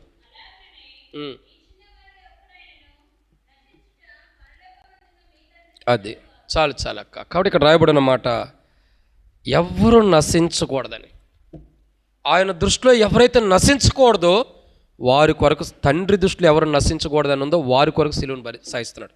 అందుకే యేసు ప్రభువు అంటాడు, నశించిన దాన్ని వెతికి రక్షించుటకు మనుష్య కుమారుడి లోకానికి వచ్చాను, ఇంకా నశించుచున్న ఇశ్రాయేలు రక్షణ కొరకే అని ఆ తల్లి గోజాడుతున్న తల్లితో చెప్తాడు యేసు ప్రభువు. నశించిపోతున్నవారు ఎవరు నశించిపోతున్నారు అని అంటే, సో లోకము దాని ఆశలేతూ గతించిపోతున్నాయి. ఇప్పుడు మీరు గమనించండి, లోకము దాని ఆశలేతూ గతించిపోతున్నాయి. లోకంలో ఉన్నవారు కాదు ఇక్కడ ప్రాముఖ్యత. లోకంలో ఉన్నవారు అంటే దానికంటే కూడా ఎవరైతే తండ్రి దృష్టిలో నశించకూడదని ఉండరో వాళ్ళ కొరకు సిలువను సహిస్తున్నాడు. ఇప్పుడు చెప్పండి, మనం అన్ని జనాంగం వారమే, మన దేశం మొత్తం హిందూ దేశమే కదా, మనం అన్ని జనాంగం వారమే కదా, రక్షణ లేని దేవుని ఎరగని స్థితిలో ఉన్నవారమే కదా. ఇప్పుడు రక్షించబడ్డామంటే కారణం ఏంటి? చాలామంది అంటారా, అన్న మా తల్లిదండ్రులు రక్షించబడ్డారు, మా తల్లిదండ్రులు ఎప్పుడో. సరే మీ తల్లిదండ్రులు ఓకే, మీ తల్లిదండ్రులు అంతకుముందు వాళ్ళు ఎలా ఉండారు? రక్షణ లేని అనుభవమే కదా, ఏదో రోజు రక్షణ తెలుసుకున్న వారమే కదా మనమందరం కూడా. అంటే ఇక్కడ గమనించాల్సిన కోణం ఏంటంటే, దేవుని వాక్యం ఏంటంటే నశించిపోతున్నవాడు దేవుని దృష్టి నుండి నశించిపోతున్నవాడు నశించకూడదు కాబట్టి అతని కొరకు సిలువను సహించాడు. ఆయన నశించిపోవడానికి ఇష్టపడినా, ఆయన తన శరీరాన్ని నశించిపోవడానికి ఇష్టపడినా, తన దేహం నశించిపోవడానికి ఇష్టపడినా, నశించిపోతున్న వారు నశించిపోకుండా వెతికి రక్షించడానికి ఆయన సిలువను సహించాడు. ఈరోజు మన జీవితాల్లో గమనించాలి, ఆయన సిలువను సహించాడు అంటే నశించిపోతున్న మనము నశించిపోకోకుండా రక్షణ పొందాలని మన కొరకు ఆయన సిలువను సహించాడు. ఆయన సిలువను సహించిందే మనం పాపములు, అపరాధములు, దోషములు, చెడ్డ సావాసం, వ్యర్థమైన సావాసం, వ్యర్థమైన మాటలతో కూడిన నిష్ప్రయోజకమైన సమయాన్ని, దేవుని సమయాన్ని వ్యర్థపరిచే జీవితం, తద్వారా నశించిపోతున్న మనం, నశించిపోయి నరకానికి వెళ్ళాల్సిన మనల్ని రక్షించడానికి ఆయన సిలువను సహిస్తున్నాడు. దేవుని దృష్టిలో మనం నశించకూడదు, అది దైవ ప్రణాళిక. కానీ ఈ లోకానికి లేకుండా మన జీవితం చూడగా నశించిపోయేటట్టు ఉంది. అది నశించిపోతుందంటే అర్థం ఏంటంటే ఒక మాట చెబుతా చూడండి. పేతురు ఉన్నాడు, యేసు ప్రభువారు నీటి మీద నడిచి వచ్చినప్పుడు పేతురు ఏమంటాడు, ప్రభువా నీవే అయితే నీళ్ళ మీద నడుటకు నాకు అధికారం ఏమన్నాడు. అప్పటి వరకు పేతురు ఎలా ఉన్నాడు? ప్రభువుకు సంబంధించిన వాడిగానే ఉన్నాడు లేదా? పాట కూడా పాడతాం, ప్రభు నీ వాడను నీవు నా ప్రభుడవ.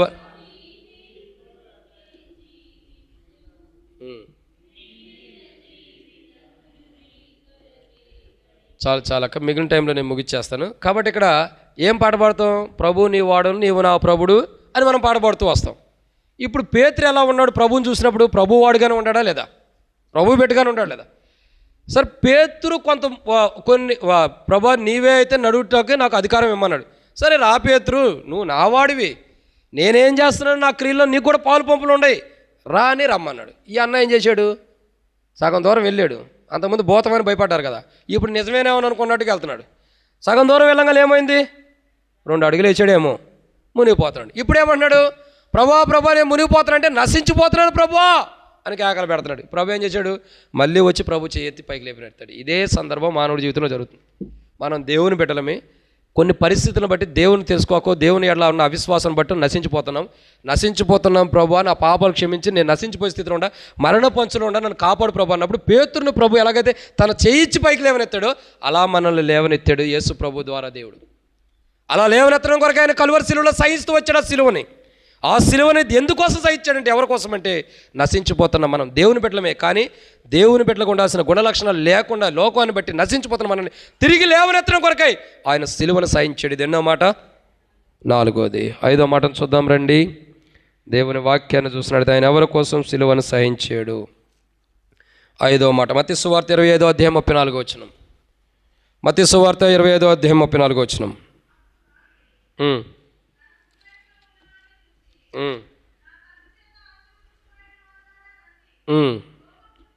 చాలు అక్క. కాబట్టి ఇక్కడ మనం జ్ఞాపకం చేసుకొని రావాల్సిన మాట ఏంటంటే ఇది 5వ మాట. ఆయన ఎవరి కోసం సిలువ సహిస్తున్నాడు? మొట్టమొదటిగా నేను ఒక విషయం చెప్పడం మర్చిపోయా, సుమి క్షమించండి, నాకు మతిమరుపు ఉంది. అది చెప్పడం నేను మర్చిపోయా. చూసారా నాకు ఎంత మతిమరుపు ఉందో? నాకు మతిమరుపు ఉంది, మధ్యలో అందుకే అడుగుతూ ఉంటా. ఇక్కడ ఆ మతిమరుపు ఉండదని చెప్పడం కూడా మర్చిపోయా. తిమోతిలో ఒకసారి ఒక మాట చెప్పాడు. ఒక వ్యక్తి మతిమరుపు గురించి బుక్ రాశాడంట. అసలు మతిమరుపు ఎన్ని కోణాల్లో వచ్చింది, ఎలా వచ్చింది, ఎప్పుడు వచ్చింది, ఎట్లాంటి సందర్భంలో వచ్చిందని మతిమరుపు గురించి పెద్ద బుక్కే రాశాడంట ఒక వ్యక్తి. రాసి ఆ బుక్ ఎక్కడ పెట్టాడో మర్చిపోయాడు. ఏం చేశాడండి? మతిమరుపు గురించి బుక్ రాసి ఆ బుక్ ఎక్కడ పెట్టాడో మర్చిపోయాడు. ఈయన జ్ఞానంగా రాశాడు ఒక మనిషికి మతిమరుపు ఎలా ఉండిద్ది అన్నది. చివరికి రాసినోడు ఏం చేశాడు? అందుకే రాను రాజుగారుగా గుర్రం ఏమైంది? గాడిదైందంట. అట్ట అయిపోయాడు. ఇప్పుడు మతిమరుపు ఎలా వచ్చిద్దో, ఎలా ఉండిద్దో, మనుషుడు కొత్త ఎలా ఉంటాడో అన్నీ రాసి బుక్ ఎక్కడ పెట్టాడు ఈయన మర్చిపోయి ఎత్తుక్కుంటాడంట. భార్య వచ్చిందంట, అయ్యా ఏంటి ఏం ఎత్తుకుతున్నావు అంటే, అదేనమ్మా మతిమరుపు గురించి బుక్ రాసి కదా, అది ఆడబెట్టి నాకు కనబడతలేదంటే, ఓహో మతిమరుపు ఎలా వచ్చిందో బుక్ రాసి నువ్వే మతిమరుపు అయ్యావా, మంచోడు అయ్యా అందంట. చాలాసార్లు మనకు అలాగే ఉంటుంది. కానీ ఇక్కడ గమనించాల్సిన కోణాన్ని మనం మర్చిపోతాం. ఏంటంటే మనం తండ్రి చేత ఆశీర్వదించబడిన వారం. సో ఎవరైతే తండ్రి చేత ఆశీర్వదించబడుతున్నారో వారిని కాపాడటం కొరకు, వారికి రక్షణ ఇచ్చి వారిని దేవుని రాజ్యం తీసుకెళ్ళడం కొరకు సిలువ సాగిస్తున్నాడు. సో ఇప్పుడు తండ్రి చేత ఆశీర్వదించబడిన వారు ఎక్కడ ఉండాలా? అక్కడే ఉంది. నా తండ్రి చేత ఆశీర్వదించబడిన వారా ఎవరిని అంటున్నాడు? కుడివైపున ఉన్నవారి. కుడివైపు ఉన్నవారు ఎవరు? తండ్రి చేత కుడివైపు తండ్రి చేత. ఇట్లా చెప్పవాకండి అక్క, దీనికి లింక్ వేసినట్టు. తండ్రి చేత ఆశీర్వదించబడిన వారు ఎవరంటే కుడివైపున ఉన్నవారు. ఈ కుడివైపున ఉన్నవారు ఎవరు? గొర్రెలు. ఒక ఆయన పిలగబెట్టుకుని యూట్యూబ్లో చంపుతూ ఉంటాడు, గొర్రెలు ఎడారు గొర్రెలు అని. కుడివైపున ఉన్నవారు ఎవరు? గొర్రెలు. ఎడమ వైపున ఉన్నవారు ఎవరు? మేకగా తెలిసిద్ది ఒకరోజు, మేక తోకే ఉంటుంది ఒకరోజు తెలిసిద్ది రండి. కానీ మేకలు ఏం చేస్తాయంటే ఓ రోజు ఉంది. కుడివైపున ఉన్న వాటికి ఏం చేస్తున్నారు? నా తండ్రి చేత ఆశీర్వదించబడిన వాళ్ళారా, మీ కొరకు సిద్ధపరిచిన రాజ్యాన్ని మీరు స్వతంత్రించుకోవాలి. ఇప్పుడు విషయం ఏంటంటే ఆశీర్వదించబడిన వారు, తండ్రి ద్వారా ఆశీర్వాదాన్ని పొందవలసిన వారు ఆశీర్వాదాన్ని పోగొట్టుకుంటున్నారు. వారి కొరకు సిలువను సహించాడు. ఇప్పుడు మీకు డౌట్ రావచ్చు, తండ్రి ఆశీర్వాదించాలనుకున్నవాడు ఆశీర్వాదం పోగొట్టుకుంటే ఆయన సిలువను ఎందుకు సహించాడంటే, ఇప్పుడు తండ్రి ద్వారా ఆశీర్వాదించబడిన వారు ఎక్కడికి వస్తున్నారు? తమ కొరకు సిద్ధపరిచిన రాజ్యం దగ్గరికి. ఇప్పుడు మనం అంటే తండ్రి ద్వారా ఆశీర్వాదించబడ్డామంటే మన ఆలోచనలు ఎట్లా ఉంటుంది తెలుసా? నాకు ఒక కారు ఇచ్చాడు, నాకు ఒక ఇల్లు ఇచ్చాడు, నాకు మంచి భార్యని ఇచ్చాడు, మంచి పిల్లల్ని ఇచ్చాడు, మంచి ఆస్తిని ఇచ్చాడు, మంచి బ్యాంక్ బ్యాలెన్స్ని ఇచ్చాడు, నాకు మంచి బంగారం ఇచ్చాడు, మంచి వెండిని ఇచ్చాడు. ఇది మన ఆశీర్వాదాలు అనుకుంటాం. తండ్రి ద్వారా ఆశీర్వాదించబడటం అంటే నువ్వు పరలోక రాజ్యానికి వెళ్తాను అర్హుడు అని అర్థం. తండ్రి ద్వారా ఆశీర్వాదించబడటం అంటే నువ్వు పరలోక రాజ్యంలో ఉండటానికి యోగ్యత కలిగిన వాడు అని అర్థం. ఆ యోగ్యత తండ్రి నీకు ఆశీర్వాదించి నీకు ఇచ్చాడు. ఆ సింహాసనం మీద కూర్చునే ధన్యత ఇచ్చాడు. ఇప్పుడు చూడండి, దావీదు రాజు ఉన్నాడు. ఎక్కడ ఉన్నాడు దావీదు రాజు? బైబిల్లో ఉన్నాడని చెప్పవాకండి. దావీదు రాజు ఎక్కడ ఉన్నాడు? గొర్రెల దొడ్లో ఉన్నాడు. గొర్రెల దొడ్లో ఉన్న దావీదు రాజుని దేవుడు ఏం చేశాడు చెప్పండి? ఏం చేశాడు? మీరే చెప్పుకోండి బ్రదర్ అని వాకండి. మీకు అందరూ తెలుసు. 2వ సమూయేలు గ్రంథం 12వ అధ్యాయం చదివితే తెలిసిద్ది. గొర్రెల దొడ్లో ఉన్నవాడిని తీసుకొచ్చి రాజుగా చేస్తూ వచ్చాడు. ఇప్పుడు రాజుగా చేసిన తర్వాత దావీదు రాజు యొక్క స్థితి ఎలా ఉంది? కొన్ని పరిస్థితులు ఎదురవుతున్నాయి, ఒడిదుడుకులు ఎదురవుతున్నాయి. సొంత మామే చంపాలనుకున్నాడు, కొడుకే చంపాలనుకుంటున్నాడు, ఆశ్రయం ఇచ్చిన ఫిలిష్తీయులు చంపాలనుకున్నాడు, ఎంతమంది చంపాలనుకున్నా దేవుడు ఆశీర్వాదించిన తర్వాత అతడు ఎలా ఉన్నాడు? రాజుగానే ఉన్నాడు. ఆ స్థానాన్ని పోగొట్టుకున్నాడా? దావీదు రాజు ఎవరికి రాజుగా ఉన్నాడు చెప్పండి? సౌలు దగ్గర నుంచి వెళ్ళిపోయిన తర్వాత, లేదంటే పారిపోయినప్పుడు ఎవరికి రాజుగా ఉన్నాడు? కొంతమంది ఎవరక్క? ఎవరు? అందరూ అప్పుల్లో సప్పుల్లో ఉండేవాళ్ళే, బాధల్లో ఉండేవారు. దావీదు రాజు ఎవరికి రాజుకుంటాడంటే అప్పుల్లో ఉండేవాడికి రాజుగా ఉంటాడు, దుఃఖంలో ఉండేవాడికి రాజుగా ఉంటాడు, బాధలో ఉండేవాడికి రాజుగా ఉంటాడు. అసలు ఈయన రాజుగా దేనికి చేశాడు? ఇశ్రాయేలుకి రాజుగా చేశాడు. ఆ సౌలేమో దరిద్రమైన అలవాటు కలిగి విషపు చూపు కలిగి దేవుని విడిచిపెట్టాడు. దేవుడు చెప్పిన పని చేయలేదు కాబట్టి ఆయనలో ఉన్న దేవుని ఆత్మపోవడం ద్వారా ఇంకోటి కావాలని ఏర్పరచుకున్నాడు. ఇప్పుడు ఈ దావీదు రాజును గొర్రెల దొడ్లో నుంచి తీసుకొచ్చి దేవుడు సింహాసనం ఇస్తుంటే ఇచ్చాడు. ఆ సౌలేమో కుయుక్తి బతికున్నంతకాలం దావీదుని చంపాలనే చూశాడు. చివరికి చచ్చాడు కానీ దావీదుని చంపలేకపోయాడు. అందుకే దావీదు రాజు అంటాడు, లోకలందరూ పోవాల్సిన మార్గాన్ని పోతున్నా అంటే అర్థం ఏంటి? నా కొరకు ఒకడు ఎతికాడు చచ్చిపోయాడని. ఇంకోటి ఎతికాడు, కొడుకు వచ్చి ఎతికాడు ఆ చెట్టుకేలాడు చచ్చిపోయాడు. ఈయన కత్తి మీద పడి చచ్చాడు, ఆయన చెట్టుకేలాడు పడి చచ్చాడు. సరిపోయింది. దావీదు రాజుకి అంతా ఫ్రీ అయిపోయింది. ఇప్పుడు పాపం చేశాడు, దేవుడు మాట్లాడుతున్నాడు. అప్పుడు అంటాడు గొర్రెల దొడ్లో నుండి తీసుకొచ్చాడు. ఇప్పుడు గొర్రెల దొడ్లో ఉండవాడిని ఆశీర్వదించాడా లేకపోతే తీసుకొచ్చి కూర్చోబెట్టాడా? ఆశీర్వదించాడు.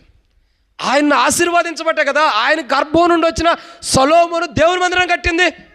ఘనమైన మందిరం, శ్రేష్టకరమైన మందిరం, దివ్యమైన మందిరం, ఘనత కలిగిన మందిరం. మొదటి సమూయేలు గ్రంథం 2వ అధ్యాయంలో 3వ అధ్యాయంలో పోయిన మహిమ, 4వ అధ్యాయంలో పోయిన మహిమ మరలా తిరిగి మొదటి రాజుల గ్రంథం 8వ అధ్యాయం చూడగా దేవుని మహిమ 8-9 అధ్యాయాలు తిరిగి వస్తుంది. అంటే దేవుని మహిమ తిరిగి వచ్చే మందిరాన్ని కట్టాడు సొలొమోను. ఇంత ఘనత ఇంతగా దేవుడు ఆశీర్వదించడానికి కారణం ఏంటి? దావీదు రాజుని బట్టే కదా. దావీదు రాజుని దేవుడు ఆశీర్వదించబట్టే కదా. మరి ఇంత స్థితిలోకి వచ్చాడు. ఆశీర్వాదాన్ని పోగొట్టుకున్నాడా? లేదు. ఒకప్పుడు ఎలా ఉన్నాడు? గొర్రెల దొడ్లో ఉన్నాడు. ఇప్పుడు దేవుని ఆశీర్వాదాన్ని పొందాడు. ఇంకా చెప్పాలంటే అబ్రహాము గురించి చెప్పాలి. అబ్రహాము ఎలా ఉంటాడంటే ఆ అబ్రహాము యొక్క చేతిలో కల్దీల దేశంలో ఉంటూ బొమ్మలు అమ్ముకునేవాడు. అలాంటి స్థితిలో అబ్రహాముని సర్వశక్తి గల దేవుడు తనకు ప్రత్యక్షమై నువ్వు నా సన్నిధిలో నిందారహితుడు అయి ఉండమని చెప్పినప్పుడు దేవుడి మాటకు లోబడ్డాడు. దేవుడు ఆశీర్వదించాడు. ఎలా ఆశీర్వదించాడు? ఇసుక రేణువుల వలె నీ సంతానం ఇసుక రేణువులు ఆశీర్వదిస్తానన్నాడు. ఇంకా ఆకాశ నక్షత్రం చూడుము, లెక్కించగలుగుతావా? లేదు. అంతగా నీ సంతానాన్ని ఆశీర్వదిస్తానన్నాడు. ఆశీర్వదించాడు. అంటే దేవుని ఆశీర్వాదం అది. ఒక బొమ్మలు అమ్ముకునే వ్యక్తి, ఒక గొర్రెల దొడ్లో ఉండే వ్యక్తిని ఇంకా చూసినట్టయితే పాపము చేత తన తల్లి ఒక వ్యభిచారం చేసింది. అలాంటి స్త్రీ గర్భంలో పుట్టిన వాడిని తీసుకెళ్ళి దేవుని మందిరం కట్టించాడు దేవుడు. ఇది కదా ఆశీర్వాదం అంటే. చేయలేదా తన తల్లి సొలొమోను తల్లి వ్యభిచారం చేయలేదా? దావీదు రాజు భార్యగా కాకమునుపు ఉరియాకు భార్యగా ఉన్నప్పుడు ఏం చేసింది? భర్తను విడిచిపెట్టి వేరే ఇంత పాపం చేసింది, వ్యభిచారం చేసినట్టు కదా. ఇలాంటి స్థితిలో ఉన్న వారిని దేవుడు ఆశీర్వదించి ఉన్నతమైన స్థానాన్ని తీసుకొచ్చాడు. తీసుకొచ్చాడు. వీటన్నిటికీ దేవుడు ఓర్చుకున్న ఓర్పు సహనం గొప్పది. ఇంకా దావీదు రాజు అంటాడు, బెత్షెబా పాపం చేసి ఉరియాని చంపించినప్పుడు దేవుడు మాట్లాడుతూ ఇంకా సాలదనుకున్న ఏళ్ళ నేను ఇస్తా కదా నీకు, ఇంకా ఎంతమంది భార్యలు కావాలి అంతమంది నేను నీకు ఇచ్చేవాడు కదా, ఉరియాని ఎందుకు చంపించావు? సరే ఆ సబ్జెక్ట్ అంతా వేరుకుంది. నేనేమంటానంటే ఆయన ఎవరినైతే ఆశీర్వదించాలనుకున్నాడో, తండ్రి ద్వారా ఎవరైతే ఆశీర్వాదం పొందాలో ఆశీర్వాదాన్ని వారి బలహీనతను బట్టి, వారి పాపాలను బట్టి, వారి అవిధేయతను బట్టి పోగొట్టుకుంటున్న వారికి తిరిగి తండ్రి యొక్క ఆశీర్వాదం మరలా ఇవ్వటం కొరకై ఆయన సిలువను సహించాడు.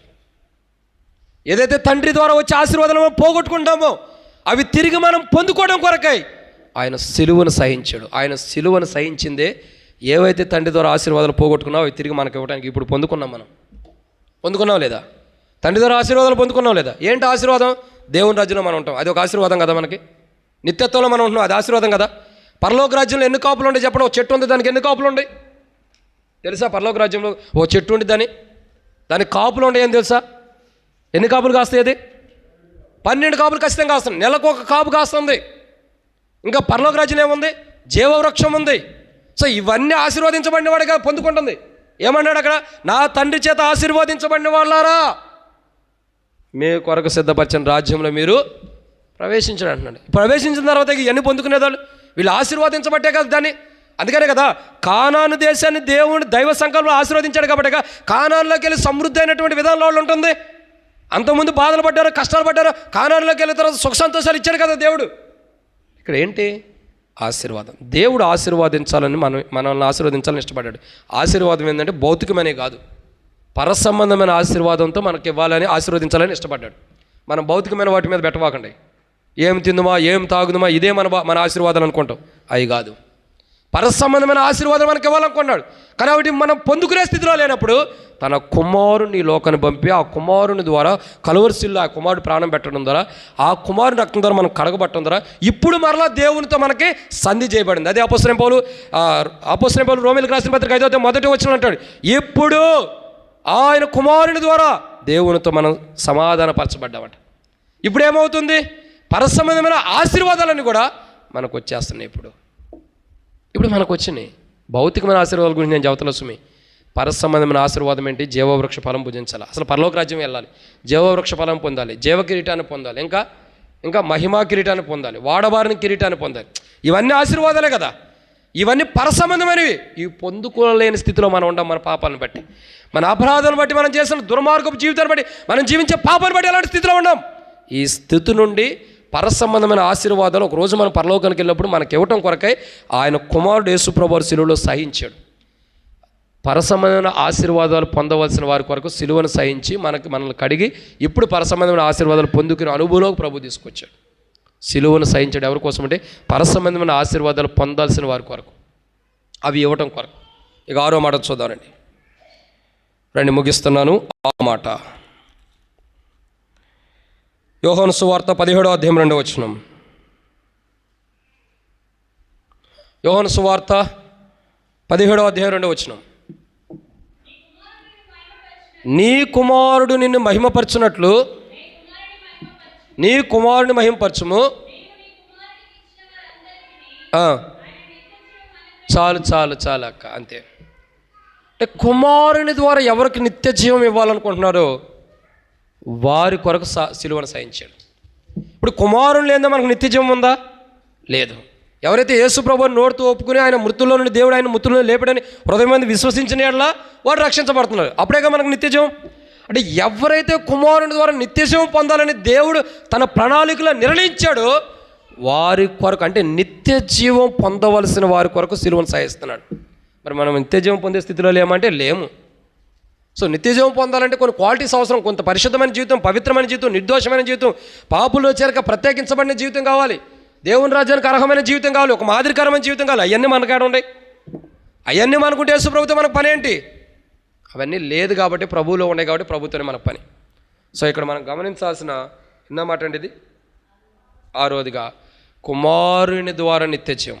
ఎవరైతే కుమారుని ద్వారా నిత్యజీవం పొందాలని దేవుని ప్రణాళికలు ఉందో ఆ కుమారుని ద్వారా నిత్యజీవం పొందవలసిన వారి కొరకు ఆయన సిలువను సహించాడు. అంటే తన ద్వారా నిత్య జీవాన్ని ఎవరైతే పొందాలో, తండ్రి తన కుమారుని ద్వారా ఎవరికైతే నిత్యజీవం ఇవ్వాలనుకున్నాడో ఆ కుమారుని ద్వారా ఎవరు నిత్యజీవాన్ని పొందాలో వాళ్ళ కొరకు సిలువను సహించాడు. ఈరోజు యేసు ప్రభువు కలువరి సిలువను సహించిన కారణం ఏంటి తెలుసండి? నీకు నాకు నిత్య జీవం ఇవ్వటానికి, నిత్య జీవంలో మనల్ని ఉంచడానికి. రోమాపత్రిక 6:23 రాయబడుతూ వచ్చిన అపోస్తలుడైన పౌలు రోమీయులకు రాసిన పత్రిక 6:23 ఎలాగనగా పాపంలో వచ్చి జీత మరణం, అయితే దేవుని కృపావరం మన ప్రభువైన క్రీస్తు యేసునందు నిత్య జీవం. సో ఆయన సిలువను సహించిందే తనలో ఉన్న నిత్య జీవాన్ని తండ్రి కృపను బట్టి మనకి ఇవ్వటం కొరకు. సో తండ్రి తన కుమారుని ద్వారా ఎవరికి నిత్యజీవం ఇవ్వాలనుకున్నారు, ఆ నిత్యజీవం కుమారుని ద్వారా మనకి ఇవ్వాలి కాబట్టి ఆ కుమారుడు తనలో ఉన్న నిత్యజీవాన్ని మనకి ఇవ్వడానికి ఆయన సిలువను సహించాడు. ఆయన సిలువను సహించకపోతే, ఆయన సిలువను ఓర్చుకోకపోతే, ఆయన సిలువను భరించకపోతే మనకు నిత్యజీవం లేదు. ఇదన్నమాట 6. 7వ విషయం చూద్దానండి. 7వదిగా చూస్తున్నదే దేవుని వాక్యాన్ని చూద్దాం. మత్తయి సువార్త 13వ అధ్యాయం 43వ వచనం.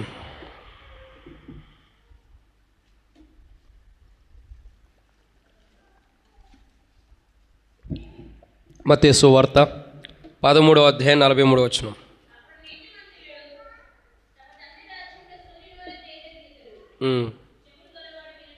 చాలా ఇక్కడ రాయబడి అనమాట, నీతిమంతులు తమ తండ్రి రాజ్యంలో ఎలా ఉంటున్నారండి. అది ఇక్కడ గమనించాల్సిన కోణం ఏంటంటే, చివరిగా నీతిమంతులు తమ తండ్రి రాజ్యంలో సూర్యుని వలె తెసరెళ్తారు. ఎవరైతే తన తండ్రి రాజ్యంలో సూర్యుని వలె తెసరెళ్లాలో వారి కొరకు ఆయన సిలువను సహించాడు. ఎవరి కోసం సహించాడండి? ఎవరైతే తండ్రి రాజ్యంలో సూర్యుని వలె తెసరెళ్ళాలి, ప్రకాశించాలో వారి కొరకు. చూడండి, ఆయన సిలువని ఎవరి కోసం సహించాడంటే, 7వదిగా తండ్రి రాజ్యంలో ఎవరైతే సూర్యుని వలె ప్రకాశించాలో వారి కొరకు. సో ఎవరు ప్రకాశిస్తారు తండ్రి రాజ్యంలో? ఎవరు ప్రకాశిస్తారు తండ్రి రాజ్యంలో? అక్కడే రాయబడుతూ వచ్చింది, ఆ కావచనంలో ఉంది. తమ తండ్రి రాజ్యంలో నీతిమంతులు సూర్యుని వలె ప్రకాశిస్తారని అర్థం. ప్రకాశించే వెలుగు కలిగి ఉంటారు. సో అసలు మనం నీతిమంతులకు ఎలా అయ్యాము? మరలా అపొస్తలుడైన పౌలు రోమీయులకు రాసిన పత్రిక 5వ అధ్యాయం 9వ వచనంకి వచ్చినట్లయితే పౌలు అంటాడు, ఏలయనగా మన ప్రభు అయిన యేసుక్రీస్తు ప్రభు రక్తం ద్వారా కడగబట్టడం ద్వారా ఇప్పుడు నీతిమంతులకు తీర్చబడి మరింత ఉగ్రత నుండి మనము తప్పించబడుతున్నాం. ఇప్పుడు అర్థమవుతుందండి. మనం నీతిమంతులుగా లేం, కానీ మనం నీతిమంతులుగా తండ్రి రాజ్యంలో ప్రకాశించాలి. ఆ స్థితి మనకు లేదు. అందుకని ఏం చేశాడు? భూమి మీదకి వచ్చి కలువరి శిలువలో ప్రాణం పెట్టి ఆయన చనిపోయి తిరిగి లేవటం ద్వారా, కలువరి శిలువను భరించడం ద్వారా ఇప్పుడు ఏం చేయబడుతున్నాం మనం? ఆ కలువరి శిలువ ఆయన ఖర్చిన రక్తం ద్వారా మనలో నీతి లేని జీవితాన్ని అంతా కడిగి ఇప్పుడు మనల్ని నీతిమంతులుగా చేసి రాబోతున్న ఉగ్రతను మనం తప్పించి తండ్రి రాజ్యంలో చేర్చి ప్రకాశించే సూర్యుని వలె మనం చేశారు. ప్రకాశించే సూర్యుని వలె మనం చేశాడు. ఇక్కడ 7వ ప్రాముఖ్యత, ఆయన సిలువను ఎవరి కోసం సిలువను సహించాడంటే, తండ్రి రాజ్యంలో సూర్యుని వలె ప్రకాశించవలసిన వారి కొరకు. ఎవరు ప్రకాశిస్తారు? నీతిమంతులు. మరి బైబిల్ ఏమంటుంది? నీతిమంతుడు లేడు, ఒక్కడును లేడు భూమి మీద అని బైబిల్ అంటుంది. అందా లేదండి? నీతిమంతుడు లేడు, ఒక్కడు లేడు. మరి ఒక్కడు కూడా నీతిమంతుడు లేనప్పుడు భూమి మీద ఉండేవాళ్ళు తండ్రి రాజ్యంలో ఎలా ప్రకాశిస్తారు సూర్యుని వలె? అందుకే ఆ ప్రకాశించే అనుభవం మనకు భూమి మీద మనకు లేదు కాబట్టి, అనుభవం యేసు ప్రభువే కాబట్టి, మలాకి 4:2 ప్రకారమైన నీతి సూర్యుడు కాబట్టి ఆయన తేజస్సుని మనకివ్వటం కొరకు కలువరి శిలువను సహించాడు. ఆయన శిలువలో సహించి ఆ నీతి లేని మన జీవితంలో భూమి మీద ఒక్కడు కూడా నీతిమంతులు లేడు, ఆయన ఒక్కడ తప్పగా ఆయన భూమి మీదకి వచ్చి నీతిమంతులుగా మనం చేయడం కొరకు ఆయన రక్తం ధర కడిగి మనల్ని నీతిమంతులుగా చేసి ఇప్పుడు తండ్రి రాజ్యంలో ప్రకాశించే సూర్యుని వలె తేజస్సు ప్రకాశించే సూర్యులాగా మనల్ని జ్యోతుల వలె పెట్టాడు ఆయన. అది ఆయన సిలువను సహించడానికి కారణం. ఇప్పుడు నీవు నేను ఈ లోకం విడిచిపెడితే మనం ఎక్కడ ఉన్నామండి? అసలు ఉంటారా లేదా? ఉంటావా లేదా? ఏడ ఉంటారు చెప్పండి? మీ ఇంట్లో ఇప్పుడు నువ్వు వదిలిపెడితే మా ఇంటికి వెళ్తాం అయ్యా అనవాకండి. వదిలే పెడతా, నేనేం పట్టుకొని నేను గట్టిగా. కానీ ఇప్పుడు ఈ లోకం విడిచిపెడితే ఎక్కడికి వెళ్తాం అక్క? తండ్రి రాజ్యంలోకి వెళ్తాం. వెళ్ళాలంటే ఏం కావాలా? నీతిమంతులు అనే బ్రాండ్ మనకు ఉండాలి, ముద్ర. ఆ ముద్ర ఎలా వచ్చింది? బైబిల్ అంటుంది కదా, నీతిమంతుడు లేడు, ఒక్కడు లేడు. మరి ఎలా వచ్చింది? యేసు ప్రభు రక్త ప్రోక్షణ కిందకు వచ్చి, ప్రభువా నేను ఏమాత్రం నీతిమంతుడిగా కాను, నీ రక్తంతో నన్ను కడగన్నవారు ఆయన రక్తం ద్వారా కడగబట్టడం ద్వారా నీతిమంతులు చేయబడి తండ్రి రాజ్యంలో జ్యోతి వలె ప్రకాశిస్తున్నాం. ఒక్క మాటలో చెప్పాలంటే, భూమి మీద చీకట్లో ఉన్న మనం, అంధకారంలో ఉన్న మనం అమావాస్య పట్టులాగా ఉండం. అలాంటి మనల్ని తండ్రి రాజ్యంలో జ్యోతి వలె ప్రకాశించడానికి ఆయన సిలువను సహించాడు. ఆ సిలువలో 7 మాటలు పలుకుతూ ఆయన సహించినది ఇది. ఎందుకు సహించాడు తెలుసా?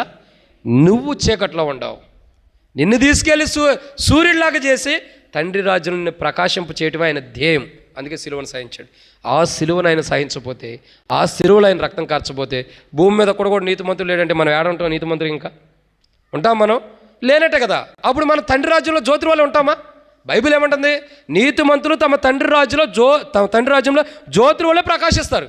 మరి మనం నీతిమంతులు అయితేనేగా ప్రకాశించేది. ఆ నీతే లేనప్పుడు ఎలా ప్రకాశిస్తాం? అందుకనే మనల్ని నీతిమంతులుగా చేయడానికి ఆయన సిలువలో తన రక్తాన్ని కార్చి సిలువను సహించి, ఆ రక్తం ద్వారా మనం నీతిమంతులుగా చేసి, ఇప్పుడేం చేస్తున్నాడు? తండ్రి రాజ్యంలో జ్యోతిలోనే ప్రకాశింపజేస్తున్నాడు. ఈ ధన్యత ఇవ్వడానికే ఆయన సిలువను సహించాడు. సో ఆయన ఎవరి కోసం సిలువను సహించాడు? అర్థమవుతుందండి?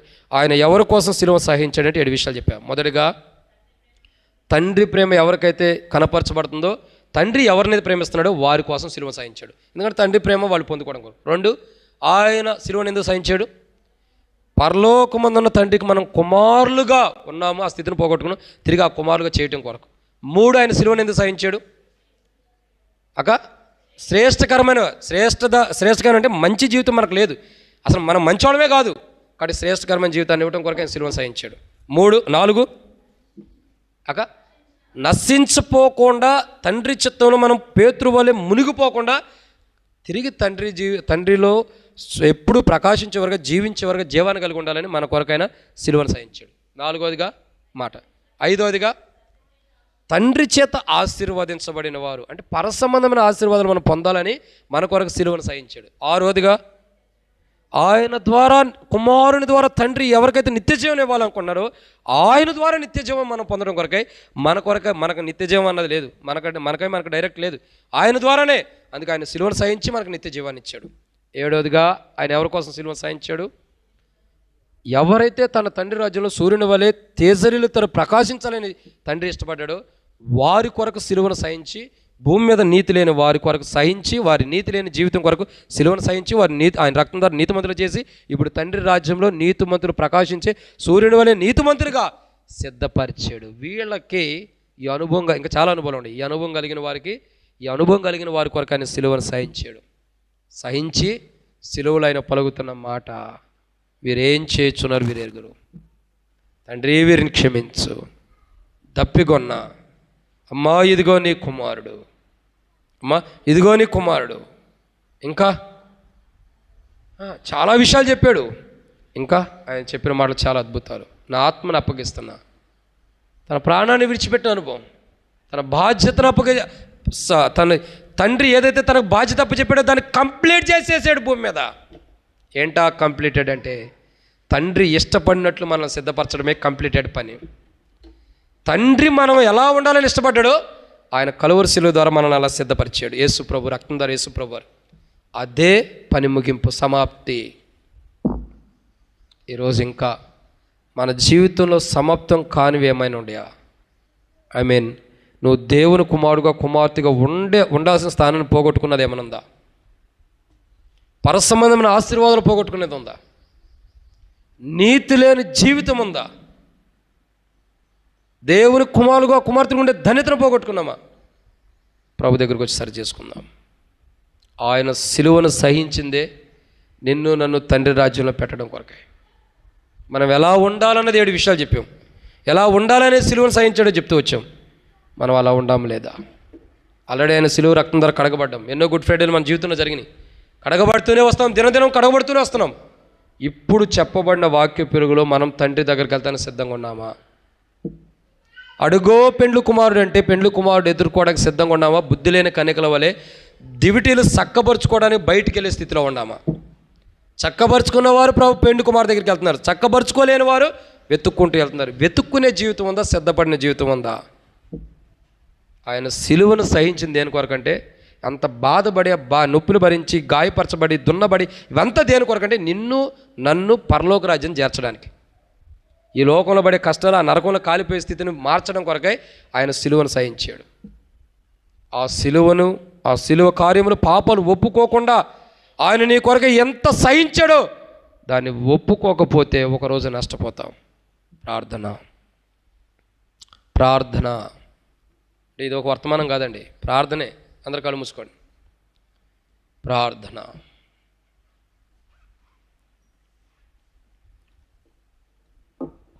ఒక చిన్న ప్రార్థన మన హృదయానికి అవసరం. ఈ సమయంలో ప్రభు మనతో మాట్లాడుతున్నాడు. యేసు ప్రభువా, నా కొరకై అన్నిటిని సహించేవి, ఎందుకంటే నేను దేవుని కుమార్తె ఉండాలని.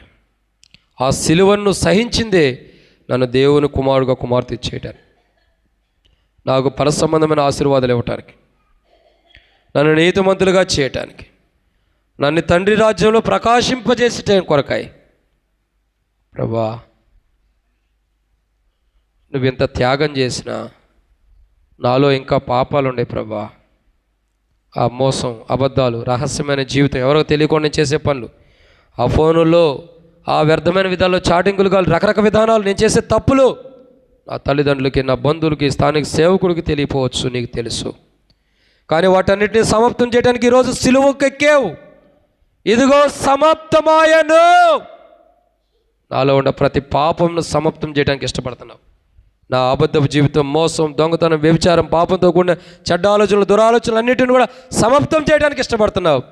యేసు ప్రభా, నేనున్నా, నాలో తప్పులుండి క్షమించండి, నాలో పాపాలుండి క్షమించండి, నాలో లోపాలుండి క్షమించండి. ప్రభా, నన్ను నీ రక్తంతో కడగండి. నా జీవితంలో ప్రతి పాపమునకు సమాప్తం ఈరోజు కావాలి. ఇక నుండి నేను అలా పాపంలో జీవించిన మంచి జీవితాన్ని జీవిస్తా అని ఎవరైనా తీర్మానం చేస్తే మీ కుడి హస్తం ఎత్తుంచండి. మీకోసం ప్రార్థన చేస్తా. ఎవరైనా ఉన్నారా? మీ తలగంటే పైకి ఎత్తుంచండి, మాకు కనబడేటట్టు. ఎవరైనా ఉంటే, యేసు ప్రభువా, నేను అలాంటి జీవితాన్ని జీవించాలి. ఈ రోజు నుండి నా జీవితంలో ఏవైతే మరి సమాప్తం చేయబడకుండా కొన్ని ఉండయో అవి ఈ రోజుతో సమాప్తం. నువ్వు పలికేవు శిలువలో సమాప్తం, నా జీవితంలో కూడా సమాప్తం అయిపోవాలి చేసే ప్రభా అని ఎవరైనా అడుగుతుంటే మీ గుడిగాస్తం ఎత్తుంచు. ఎంతకాలం అని పాపలు ఉండా, ఎంతకాలం అని పాపలను జీవించినా, ఎంతకాలం పాపలు ఉండా, ఓ రోజు ప్రభు వస్తే నువ్వు నరకానికి వెళ్తావు తప్ప పరలోక రాజ్యానికి వెళ్ళవు. అలా నువ్వు నరకానికి వెళ్ళకూడదని నీ కొరకు, నా కొరకు ఆయన కలువరిశిల్లో ప్రాణం పెట్టాడు. నన్ను పరలోక రాజ్యంలో సూర్యుని వలె ప్రకాశింపచేయడానికి ప్రాణం పెట్టాడు. ఈరోజు నువ్వు ప్రకాశించే సూర్యుని వలె నిన్ను చేయడానికి ఇష్టపడుతున్నాడు. నువ్వు ప్రకాశించే సూర్యుని వలె నువ్వు ఉండాలి తండ్రి రాజ్యంలో. ఆ ధన్యత నీకు లేదు, అయినా ఇవ్వడానికి ఇష్టపడుతున్నాడు. యేసు ప్రభా, నేను పాపిని నువ్వు ఒప్పుకుంటే చాలు, నీ కొరకు ప్రార్థన చేస్తాం. ఎవరైనా ఉన్నారట అనుభవం? ఎవరైనా ప్రార్థన చేస్తాం. తలకంటే పైకి ఎత్తుంచండి. ఎవరైనా ఉన్నారా? ప్రభా, నా జీవితంలో పాపాలు ఉండి సమాప్తం అవ్వాలి. ఇంకా రక్షణ, మారుమూసు, బాప్తిసం పొంది కూడా ఇంకా పాపంలో జీవిస్తూ, పాపంలో కొనసాగుతూ, ఏదో పాపంలో పడిపోతూ వస్తున్నాడు. దాని నుండి కూడా సమాప్తం కావాలంటే ప్రభుని అడుగు. ప్రభా, నాకు సమాప్తం చేయి. నా గురించి సిలువను సహించావు, నన్ను రూపాంతరంలో తీసుకురావడానికి. నా జీవితంలో ప్రతిదీ, ఎవరైనా రక్షించబడిన వారైనా సరే, జీవితంలో బలహీనత నుండి సమాప్తం చేయబట్టాలని ప్రభుని అడగండి. ఎవరైనా ఉన్నారు? ఇంకా ఎవరైనా? సహోదరి యేసు ప్రభు, జీవితంలో ఉన్న ప్రతిదీ సమాప్తం చేయను కాక. ఇంకెవరైనా ఉన్నారా? అటు ఇటు చూడదు. ఇంకెవరైనా ఉన్నారా? ప్రభా, ఇదిగో నేనున్నానంటే ప్రభు సమాప్తం చేయడానికి సిద్ధంగా ఉన్నాడు. సిలువ కార్యాన్ని సమాప్తం చేశాడు, నీ జీవితంలో ఉంటే సమాప్తం చేయలేడా? ఇంకెవరైనా ఉన్నారా? ఇంకెవరైనా? తలకంటే పైకి ఎత్తుంచండి, మాకు కనబడలాగా. ఇంకెవరైనా? ప్రార్థన చేస్తాం.